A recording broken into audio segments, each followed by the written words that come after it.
All right, hello everyone. My name is Dr. Joel Rosen. I am the Adrenal Fatigue Recovery Ninja, and I want to welcome you back to another edition of your Adrenal Fix. Today I want to talk to you about adrenal fatigue and exercise intolerance, something I know really well.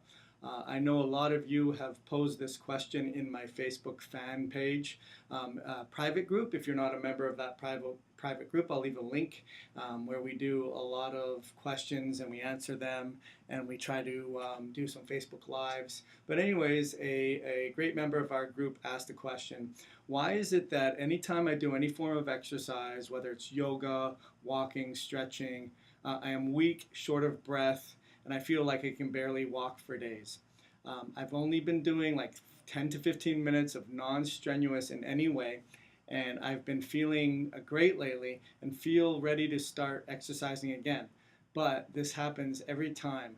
I try, there is something else wrong. It's so weird. Anyone else feel this way? So I want to discuss this and a couple of concepts.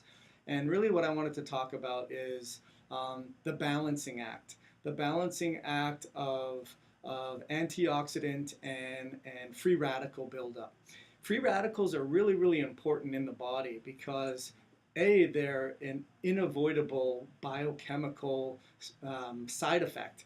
Like if we burned a wood at a campfire, you're going to have smoke. And when you produce energy, you are going to produce waste products. And that's really what free radicals are. And so our body has to quench that. And if we don't do a good job of quenching that, then we have something called oxidation. And that oxidation creates a lot of breakdown. It really breaks down your cell membranes, it breaks down your receptor sites, it breaks down your tissues, and it creates a big problem, obviously. It's a very energetically draining process. And on the other side of things, we have the antioxidant balance, where our body's natural antioxidant formation, as well as our food intake from bioflavonoids and minerals and nutrients, which is so crappy in today's day and age, is almost impossible to balance the free radicals that are produced from cellular energy. On top of that, there are some genetic predispositions that make the situation even more difficult. And on top of that, as a result of having your adrenal system being fatigued, or at least not mounting a good HPA axis or a good utilization of the nutrients or good quality hormones, you're not able to balance the inflammation either. So the body starts to break down. And so why is it though that as soon as I exercise, I have a problem? And I would say it's because you're not doing a good job of getting your antioxidant status higher.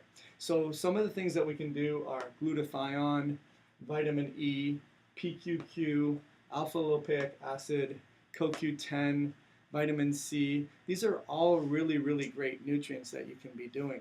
But let's talk about the free radical production.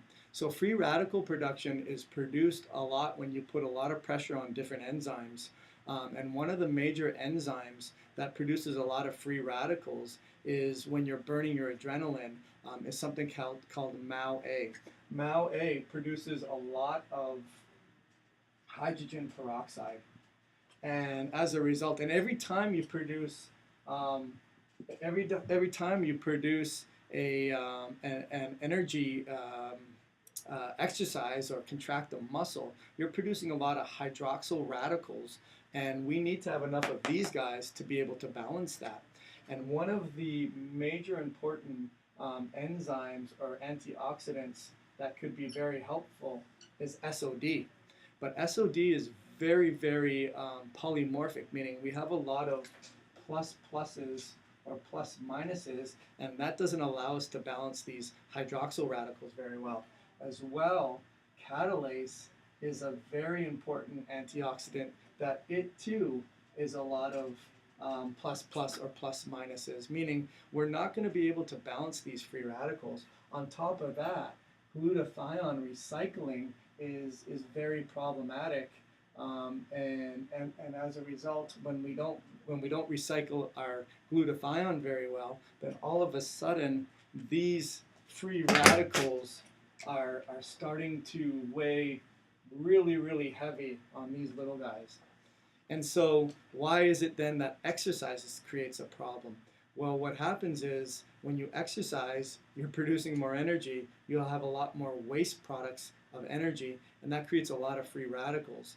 And because your body is so far behind on paying the rent, that you feel wasted, exhausted, and your mitochondria are really, really exhausted. Now, here's the thing: you don't want to throw the baby out with the bathwater, meaning you want to be able to cull off or remove some of that fatigued mitochondria by doing some form of exercise. You just have to know how much is too much. And that's really one of the things that I put in here is knowing thyself.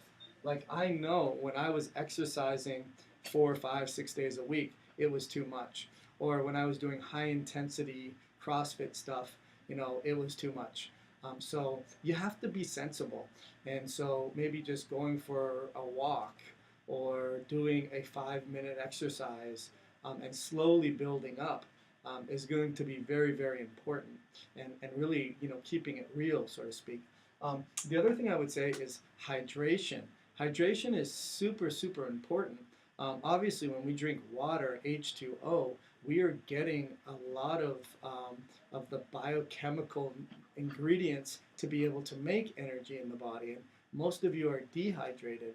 And I've always said you have to drink about half your body weight in ounces of water every day to make sure that you are keeping hydrated. And if you drink a coffee, then you have to add another 32 ounces. So if you weigh, say, 150 pounds and you need to be at 75 ounces a day, and you're really only at 18 or 20, and then you have 3 cups of coffee, you're dehydrated, and your body is in a state of dehydration.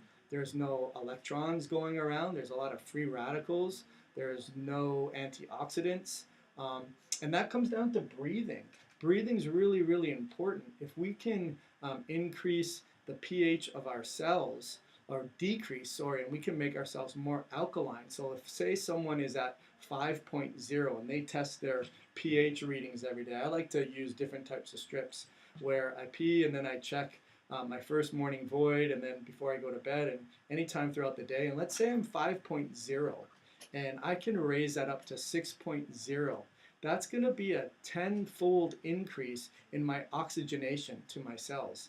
Do you think that's going to help my cells breathe better?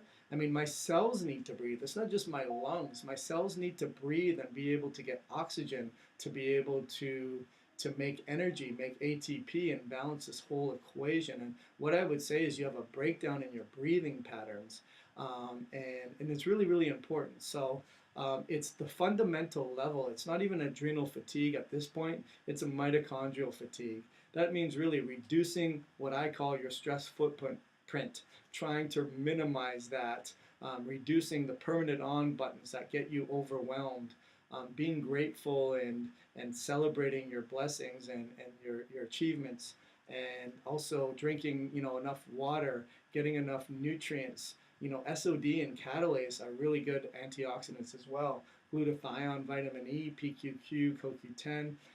Not drinking 20 ounces of water a day and 3 cups of coffee, and making sure that you know your body and you can't exercise at the intensity that you'd like to, and you gotta sort of slow down. So I don't know if that's helpful or not, but I wanted to try and address it and get you to think a little bit differently, and hopefully we've sort of answered some of your questions. I have an amazing Facebook group that I share a lot of this information, so make sure that you join that. I have a free webinar that would give a lot of information. I'm building my Adrenal Fatigue Society community. You can go to adrenalfatiguesociety.com, and I'm just here to try to help you with your adrenal fatigue nightmare. Once again, my name is Dr. Joel Rosen. I am the Adrenal Fatigue Recovery Ninja, and I look forward to helping you end your adrenal fatigue nightmare. Thank you so much.